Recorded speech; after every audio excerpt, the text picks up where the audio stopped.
Sa Quezon City, pahirapan ang pagbiyahe ng mga motorista dahil sa baha at sa halos zero visibility sa kalsada. May unang balita live, si James Agustin. James. Susan, good morning. Kabilang itong Araneta Avenue sa mga kalsada dito sa Quezon City na hindi ngayon madaraanan ng mga motorista dahil sa taas ng tubig bunsod po ng patuloy na pag-ulan na nararanasan simula pa kaninang magdamag. Pasado alas 3:30 na madaling araw nang biglang bumuhos ang malakas na ulan sa Quezon City. Halos mag-zero visibility sa EDSA kaya nagmenor ang mga sasakyan. Ganyan din ang sitwasyon sa Quezon Avenue. Ang gutter deep na baha malapit sa kanto ng biyak na bato, iniiwasan ng mga motorista. May baha rin sa Banawe Street corner NS Amoranto Street. Maging sa bahaging ito ng Don Jose Street.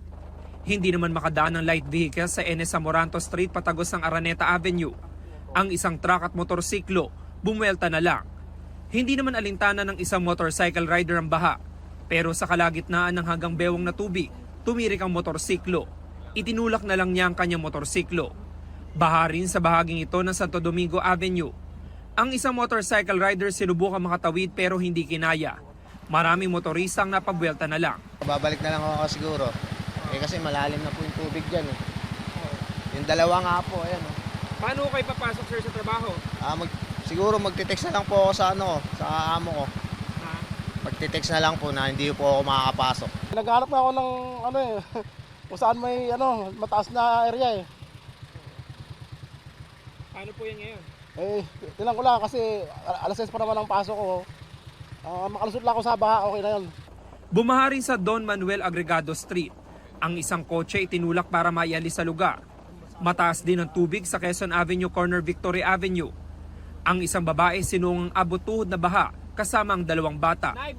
Hindi naman makadaan ng light vehicle sa Araneta Avenue dahil din sa baha. Ilang malalaking truck ang sumubok at nakalagpas.